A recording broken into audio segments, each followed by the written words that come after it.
Novel چلا جاتا.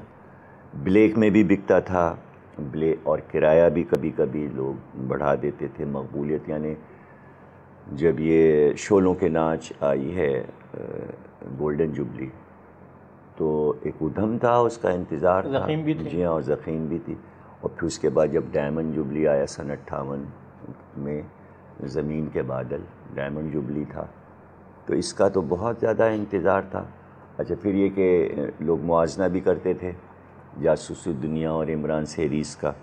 کچھ لوگوں کو فریدی اور حمید پسند تھے اور کچھ لوگوں کو عمران پسند تھے، تو اس کی وجہ سے انہوں نے یکجا کیا تھا اس میں.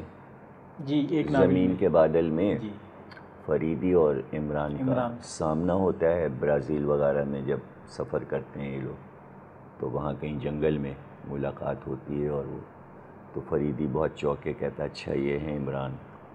تو وہ بڑا لوگوں کو وہ ہوا. تو جو عمران کو پسند کرتے تھے تو وہ یہ چاہتے تھے کہ عمران گھٹنے نہ پائے، وہ بھاری پڑ جائیں دونوں پہ. فریدی کا جو روب اور دبدبہ انہوں نے دکھایا ہے، تو اصل میں انہوں نے عمران کو حمید کے مد مقابل رکھا ہے اور فریدی سے کم تر رکھا ہے رتبے میں. ظاہر ہے کہ وہ فریدی کو ضائع نہیں کرنا چاہتے تھے. فریدی وہ ایک ان کا مین کیریکٹر تھا. اچھا، وہ اتنا مشہور اور اتنا مقبول کیریکٹر تھا کہ جو ہندی میں ناول مثلا پرمود سیریز شروع ہوا ہندی زبان میں، دیوناگری میں جو چھپتا تھا، تو وہ پرمود جو تھا وہ فریدی کی نقل تھا. پھر اس کے بعد اردو میں اتنے ناول آ گئے. ابن صفی کے نام سے یا دوسرے ناموں سے بھی بہت سے لوگ لکھنے لگے تھے. ہاں، وہ اکرام کر کے کیا تھے، وہ ایک سلسلہ شروع ہوا تھا، تو اس میں اسی طرح کے خان اور بالے دو کردار، اور اکرم الہٰبادی نے لکھا تھا. تو اس میں خان جو ہے وہ پرتو تھا فریدی کا، اور بالے جو ہے وہ حمید کا پرتو تھا. اور مجھے یاد ہے ایک بہت ہی افسوسناک واقعہ یہ ہوا تھا، لکھنے والوں نے عمران کی شادی بھی کرا دی اور ایکس2 کی موت بھی کرا دی تھی. وہ تو جب ابن صفی بیمار ہوئے ہیں سن 60 اور 62 کے درمیان، تو بہت سے ابن صفی، عین صفی، نجمہ صفی، نغمہ صفی، بہت سارے پیدا ہو گئے. اس موقع پر ابن صفی نے ایک بہت خوبصورت جملہ یہ کہا تھا کہ یہ جو بھیڑ ہے، کوئی ایک جملہ میرے طرز کا لکھ دے تو میں اسے مان جاؤں. مطلب نہیں، صحیح بات ہے. وہ جعلی تھے، وہ سب جعلی نہیں، بہرحال مقبولیت اس سے یہ بھی اندازہ ہوتا ہے کہ وہ چیز مقبول ہو چکی تھی جب ہی لوگوں نے اپنایا. اور اس کی نقل کرنے، کسی چیز کی مقبولیت دیکھیں تو پھر یہ بھی دیکھیں کہ اس کی نقل کتنی ہو رہی ہے. یہی مقبولیت کی دلیل. اچھا، کیا آپ دونوں اس بات سے متفق ہوں گے کہ اگر میں کہوں کہ وہ لیجن بھی تھے اور جاسوسی ادب کے موجد بھی تھے اور خاتم بھی تھے؟ بالکل. حالانکہ بعد میں بہت لکھا گیا، مگر جو مقبولیت ان کے ناولوں کو، لیکن آپ کہاں ہیں، دیکھیے نا، دیکھیے ان کی زندگی تک وہ چیز تھی. جو ادبیت ان کی تحریر میں تھی کوئی دوسرا نہیں پیش کر سکا. ہندوستان میں تو باقاعدہ پبلشروں نے ان کے نام سے، انتہا یہ ہے کہ انہی کے نام سے، ابن صفی کے نام سے جعلی کہانیاں لکھی، لیکن وہ مقبول نہیں ہوئی. اچھا جبران صاحب، آپ ہی بتائیے کہ آپ کا بھی چونکہ بہت ان کے ناولوں پہ بہت عبور ہے، یہ بتائیے کیا اس پہ پاکستان اور انڈیا میں جو کام ہو رہا ہے تو کہاں زیادہ ہو رہا ہے، پاکستان میں یا ہندوستان میں؟ بلا شبہ ہندوستان میں بہت کام ہو رہا ہے اس پر. جی ہاں، ان کے ناول جو ہیں، جو سلسلے وار ناول تھے، ان کو یکجا کیے جا رہے ہیں. اور حیرت انگیز میں بتاؤں کہ جو بیماری کے بعد انہوں نے جو ناول لکھا تھا 1.5 متوالے، ہندوستان میں تقریباً 1 لاکھ کے قریب وہ چھپے، اور لال بہادر شاستری نے اس کا افتتاح کیا. 1.5 متوالے، مطلب یہ لال بہادر شاستری صاحب نے اس کا وہاں افتتاح کیا. جی ہاں، افتتاح کیا اس کا باقاعدہ. تو اس وقت بھی ہندوستان میں بہت کام ہو رہا ہے. اور ابن صفی پہ بھی کام ہو رہا ہے. جہاں ابن صفی پر بھی نام ہو رہا ہے، پی ایچ ڈی کی ڈگری کی سطح پر الاٹ ہو چکی ہے. جی ہاں. ہم آپ سے یہ پوچھیں گے کہ کیا ابن صفی کے ناولوں کے تراجم بھی ہوئے ہیں؟ جی ہاں، ترجمے ہوئے ہیں. کتنی زبانوں میں؟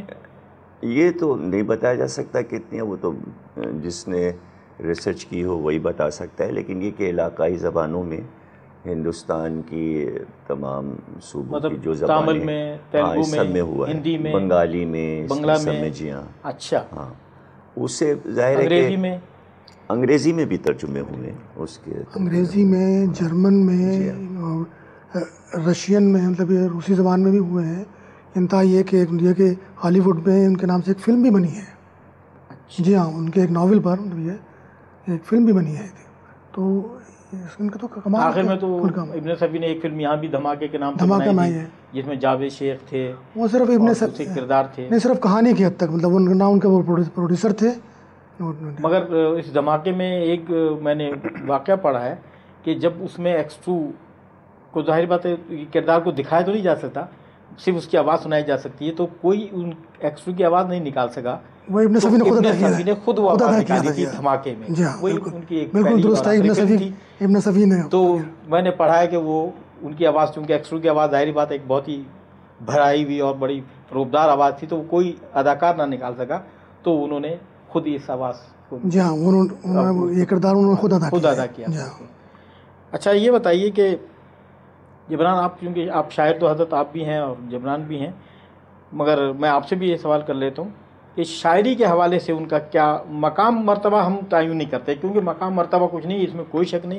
ابن صفی بہت اچھے شاعر تھے، اس میں کوئی شک نہیں کہ وہ اگر شاعری بھی کرتے یا صرف شاعری کرتے تو بھی ان کا نام ہوتا. اس حوالے سے تو ان کا نام ہوا، وہ اس لیے ہوا کہ یہ صلاحیت چونکہ خدا داد تھی اور دیگر صلاحیتوں کے مقابلے شاید تھوڑی سی زیادہ تھی، اس لیے ان کا رجحان بھی اس طرف ہو گیا.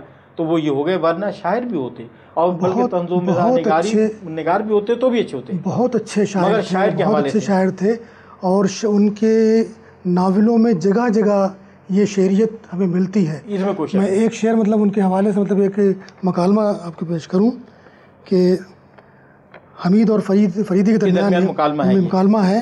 حمید کہتا ہے کہ میرے لیے اس سے بڑی سزا کوئی اور نہیں ہو سکتی کہ آپ دن میں کم از کم ایک بار بھی مسکرا کر میری طرف نہ دیکھیں.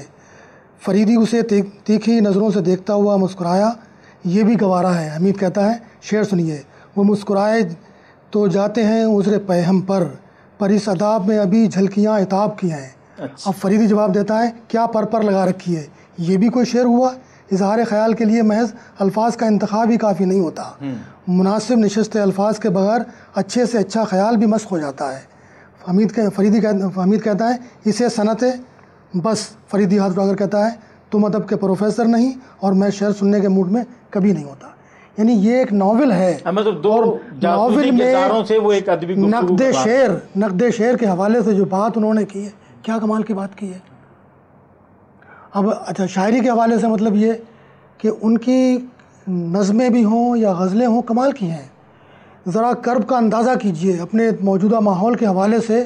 ان کا ایک شعر میں پیش کرتا ہوں کہ بالآخر تھک ہار کے یارو ہم نے بھی تسلیم کیا. کرب کا اندازہ کیجئے کہ ہمارے ماحول میں جو خود غرضیاں ہیں اور ایک حساس شاعر کس طرح اس کو محسوس کرتا ہے. بالآخر تھک ہار کے یارو ہم نے بھی تسلیم کیا، اپنی ذات سے عشق ہے سچا، باقی سب افسانے ہیں. اس یہ دکھ، یہ کرب، جو ہمارے رشتوں کے اندر جو ملاوٹیں آ گئی ہیں، حرص و ہوس نے، طمع اور خود غرضی نے جو اس کے اندر رشتوں کو جو کیا انداز ہے، ملاوٹ شدہ کر دیا، اس حوالے سے یہ اتنا ہی انتہائی کرب انگیز شعر ہے. آپ نے یہ شعر سنایا تو میں چاہوں گا کہ آپ ان کی اسی شعر پہ مشتمل جو ان کی غزل ہے وہ آپ کی سماعت کے نظر کرتا ہوں، کیونکہ یہ بہت خوبصورت غزل ہے کہ راہ طلب میں کون کسی کا اپنے بھی بیگانے ہیں. کیا بات ہے. راہ طلب میں کون کسی کا اپنے بھی بیگانے ہیں، چاند سے مکھڑے رش کے غزالہ سب جانے پہچانے. واہ.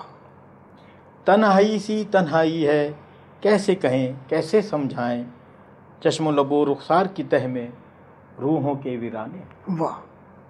اف یہ تلاش حسن و حقیقت کس جا ٹھہریں جائیں کہاں. واہ. اف یہ تلاش حسن و حقیقت کس جا ٹھہریں جائیں کہاں، صحن چمن میں پھول کھلے ہیں، صحرا میں دیوانے ہیں. واہ. اور ہم کو سہارے کیا راس آئیں، اپنا سہارا ہیں ہم آپ. واہ.